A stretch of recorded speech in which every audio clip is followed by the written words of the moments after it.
Inilah cara proses menoreh perkebunan karet.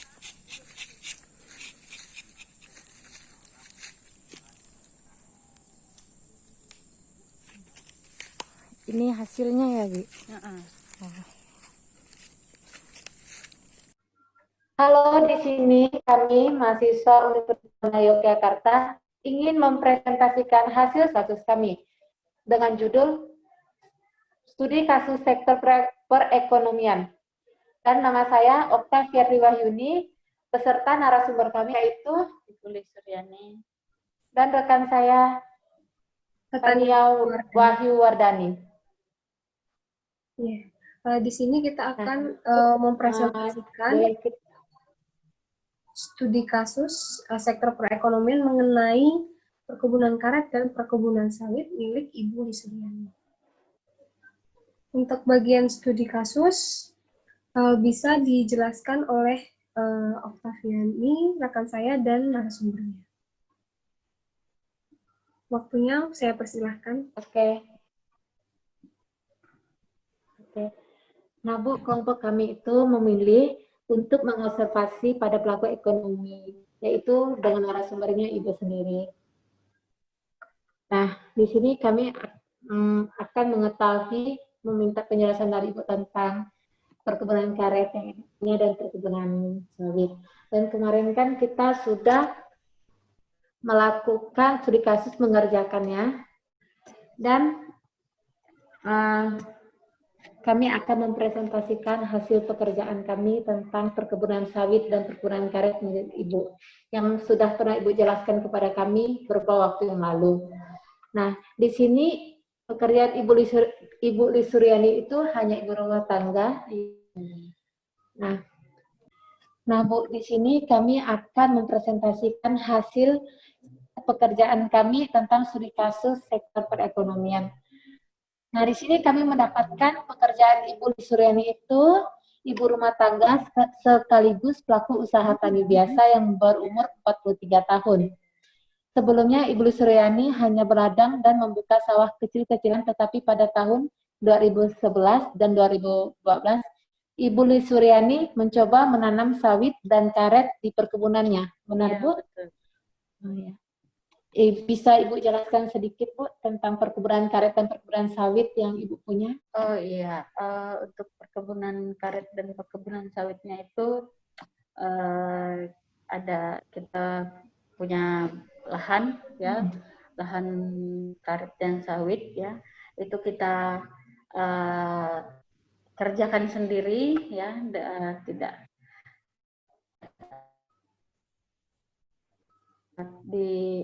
ada beberapa itu ya, kita kerjakan sendiri, dan itu kita hasilnya kita panen, kita kemudian kita jual ke pengepul seperti itu. Begitu ya. Nah, di sini harga sawit yang kami dapatkan itu akhir-akhir tahun ini sangat rendah ya, Bu ya? Iya, harganya menurun dari yang beberapa tahun sebelumnya.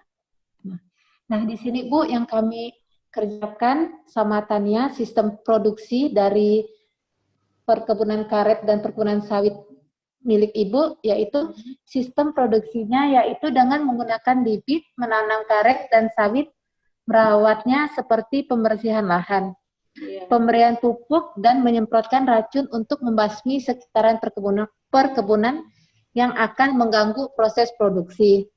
Sampai pemasaran dan produksi yang dilakukan sesuai kemampuan para karyawan Ibu Suryani. Dengan adanya segi pembiayaan yang dilakukan oleh Ibu Suryani seperti pembelian pupuk, biaya pengangkutan, karyawan Ibu Suryani memproduksi karet dinamakan noreh ya, Bu? Iya, betul. Disebut noreh kalau untuk yang karet ya namanya ya. Kalau untuk yang sawit itu kita panen, di sini panen ya. Dan itu orang yang panen buat kita kalau untuk karet. Kalau untuk noreh kita juga kadang-kadang kita terjun langsung untuk ikut noreh ya. Dan kadang dibantu juga dengan karyawan yang manen sawitnya itu tadi juga. Sistem produksinya itu kayak mengikiskan. Oh iya, kita dari, kalau untuk karet itu dari batang karetnya kita punya alat ya. Itu untuk kita apa, kikis kulit ininya, Pohonnya. pohonnya itu untuk Iya. agar mengeluarkan getah gitu. Getahnya itu yang dijadikan karetnya itu tadi ya, airnya itu diberi cuka khusus ya, cuka karet ya, bukan cuka makan ya, cuka khusus untuk supaya membentuk gumpalan-gumpalan karet itu tadi. Nah, penghasilannya yang kami dapatkan dari beberapa waktu lalu pas wawancara Ibu itu penghasilan yang diperoleh Ibu Lisuriani ini hanya dari perkebunan sawit dan perkebunan karet milik Ibu. Iya, betul. Tidak ada penghasilan lain yang Ibu terima. Iya, Karena Ibu Lisuriani tidak ada membuka usaha apapun ya Bu ya. Iya, tidak ada. Dan biasa sebulan Ibu memperoleh sekitaran 11 juta. Itu sebelum pandemi, iya. Pandemi ya. Sekarang bisa sekarang sekitar 4 sampai ya segitulah, 4-5 jutaan. Di bawah itulah ya, di bawah 11 jutaan. Karena harga itu turun naik tapi naiknya pun tidak seperti dulu hanya per kilo beberapa ratus rupiah aja. Jadi misalnya nih bulan ini itu naiknya 500, besoknya mungkin bisa turun 700 atau sama 500 rupiah gitu. Oh iya. Dan 1 atau 2 tahun yang lalu Ibu Lisuriani bisa mendapat penghasilan yang lebih atau sangat tinggi dari penjualan karet dan sawit. Iya, betul. Bisa dibilang seperti itu.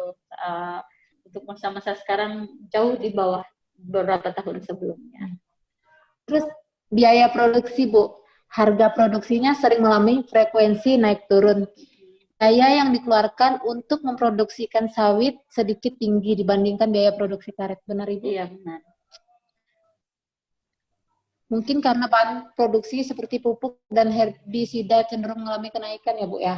Iya, karena kalau untuk sekarang dikarenakan COVID itu kita beberapa waktu lalu kita tidak bisa masukkan ya pupuk dari luar Kalimantan karena barangnya agak tersendat untuk proses pengiriman mungkin dari luar ke pedagang gitu ya. Jadi untuk kita yang beli kadang-kadang harganya naik turun tidak stabil.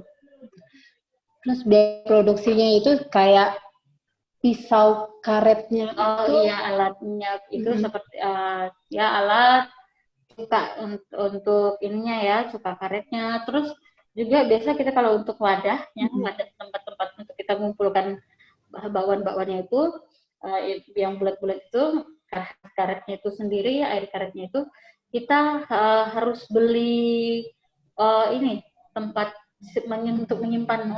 Contoh kita beli karung gitu dari pedagang asongan atau toko kelontong gitu. Untuk itu ya mengeluarkan biaya lagi ya pembelian karung-karungnya.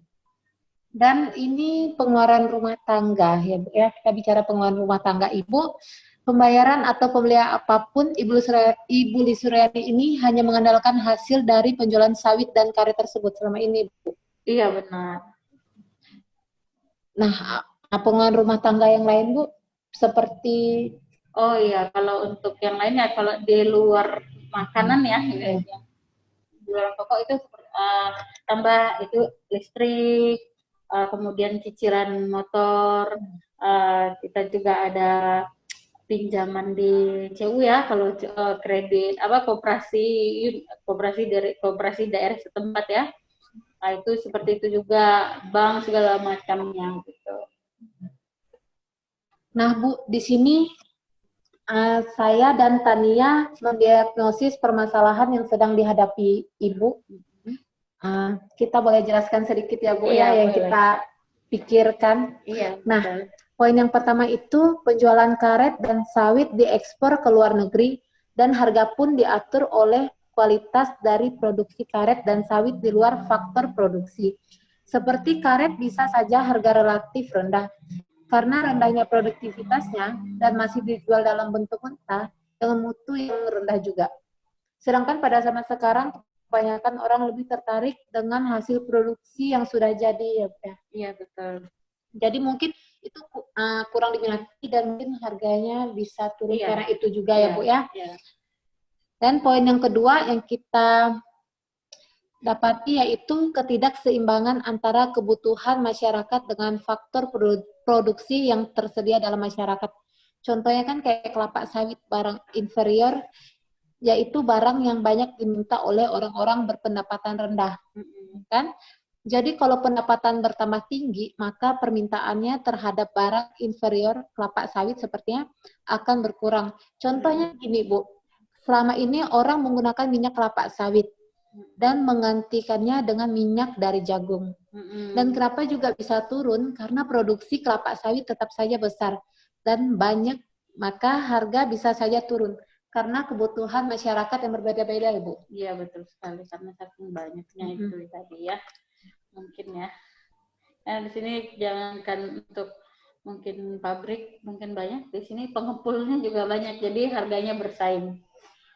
Nah, kita juga mendapat permasalahan yang Ibu alami itu mungkin penurunan harga karet dan sawit karena adanya pandemi COVID ini, Bu. Tetapi ini permasalahan kedua atau pendukung saja. Karena COVID berdampak pada semua sektor termasuk perkebunan. Iya, betul. Karena perekonomian rakyat Indonesia turun drastis dan bahkan perekonomian pada saat pandemi ini pun turun drastis. Bisa kayak gitu Bu, karena COVID? Iya, untuk di tahun ini dari awal tahun kemarin ya, dari awal tahun ini ya, itu memang setelah ada pandemi ini memang menurun, termasuk salah satu faktornya juga. Dan juga itu permasalahan yang kami dapatin sama Tania, penjualan karet dan sawit diekspor ke luar negeri dan harga pun diatur oleh kualitas dari produk karet dan sawit. Mungkin kayak biasanya yang kayak Ibu cerita pernah mengalami harga karet yang turun itu karena dicampur dengan kayu. Iya, karena ada mungkin tidak bersih lah ya istilahnya, tidak bersih. Kadang-kadang waktu kita panen itu kan daun-daunan jatuh di dalam wadah yang waktu kita panen itu, jadi di situ kotor ya, itu harganya agak turun ya, itu bersih tidaknya itu tadi ya. Nah, saya menjelaskan tentang diagnosis permasalahan. Selanjutnya dijelaskan sama teman saya Tania ya Bu tentang analisis sebab permasalahannya. Oh iya. Ya, baik, terima kasih Mbak Okta untuk waktunya. Halo Ibu Lisuryani, saya Tania ya Bu. Saya akan menjelaskan analisis sebab permasalahannya yang setelah kami buat dalam bentuk PPT ini.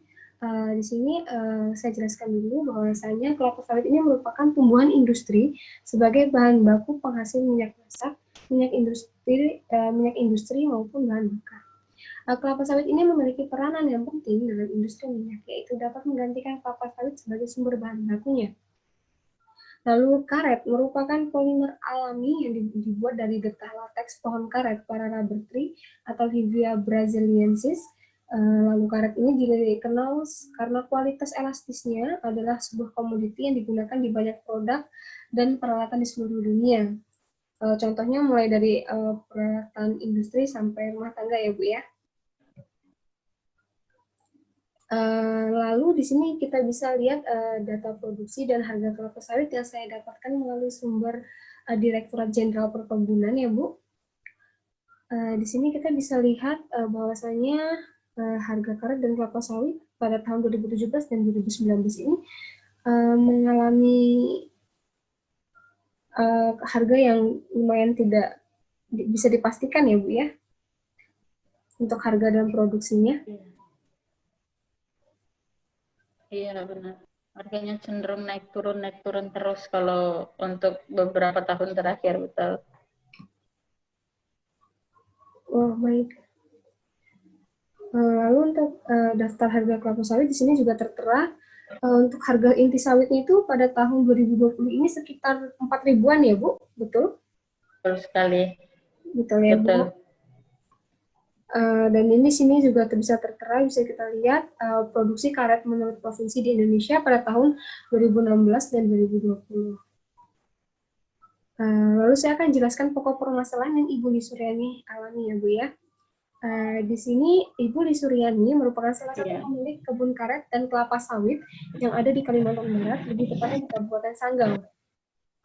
Ya Bu, hal yang menjadi permasalahan oleh Ibu Lisuryani adalah menurunnya harga karet dan kelapa sawit, di mana harga karet sebelumnya 8.000 kg saat ini menjadi 6.300 kg. Harga sawit juga sempat mengalami penurunan hingga 500 per kilogram ya Bu, betul? Iya.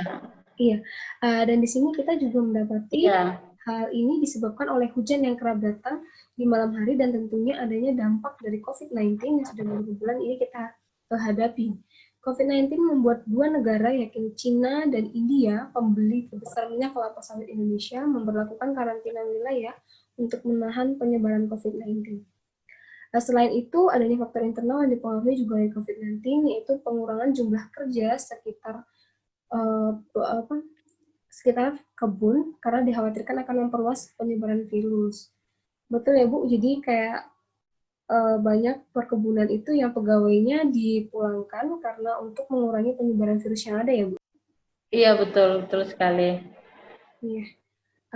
Lalu ini bisa kita lihat data harga terkena dampak dari COVID-19 ini mengenai kelapa sawit di Kalimantan Barat berdasarkan umur periodenya Mei 2020 sampai.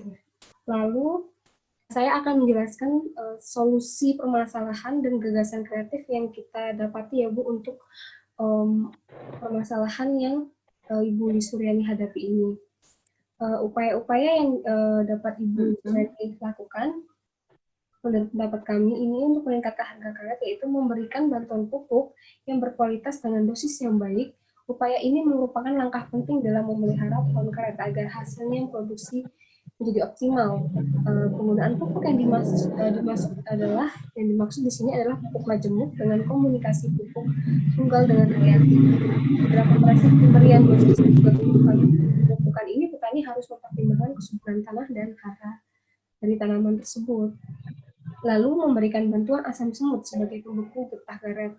Upaya ini bisa dilakukan petani agar pembekuan getah karet optimal, terutama saat musim hujan. Karena jika sudah masuk musim hujan seperti bulan ini ya kualitas karetnya akan menurun ya Bu ya, betul sekali ya Bu. Iya betul. Lalu dengan melakukan peremajaan pada pohon karet, upaya ini dilakukan dengan melakukan penggantian tanaman karet yang sudah tidak produktif, tua atau rusak dengan tanaman karet ini baru secara keseluruhan.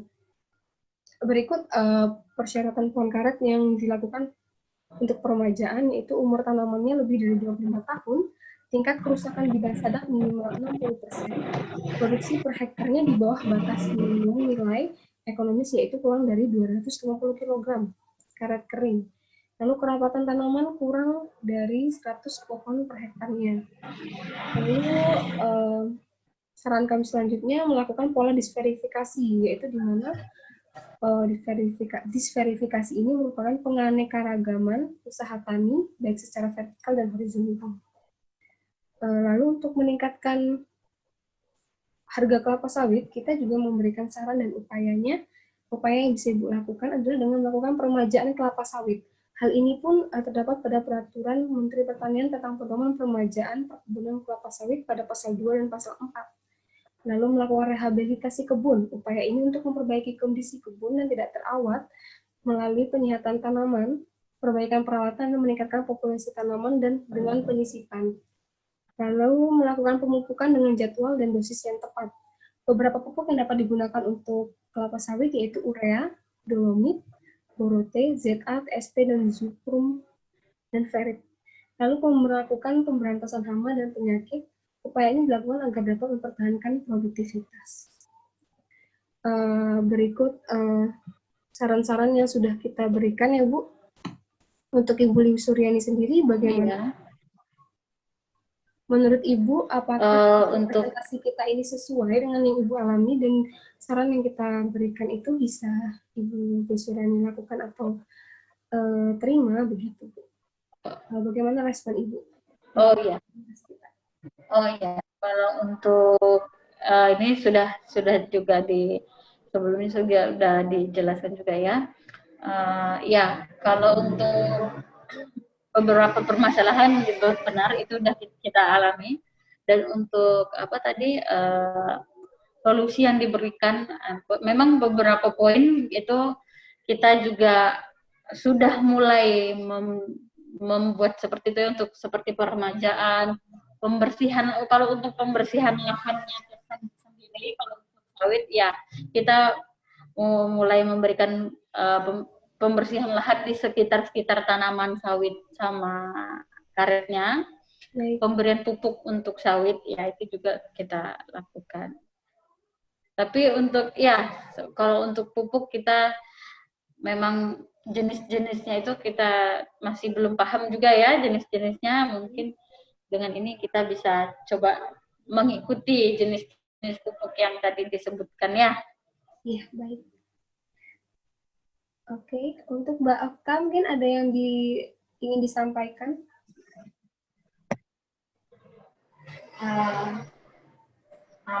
Kita berterima kasih Bu, Ibu sudah menyempatkan waktunya untuk direpotkan sama kita. Ya, tidak masalah, bantu-bantu. Ya. Nah di sini ini tugas kuliah kita Bu. Semoga tugasnya berhasil ya. Iya, amin. Terima kasih Sekian untuk sampai di waktunya. sini ya Bu ya. Ya. Terima kasih Bu untuk waktunya. Semoga perkebunannya makin Ya, sama-sama. tahun depan. Semoga sehat selalu ya Bu. Ya. Terima kasih. Amin. Terima kasih. Baiklah, dengan berakhirnya presentasi ini, dengan ini kita sampaikan terima kasih untuk semuanya, terutama narasumber kita.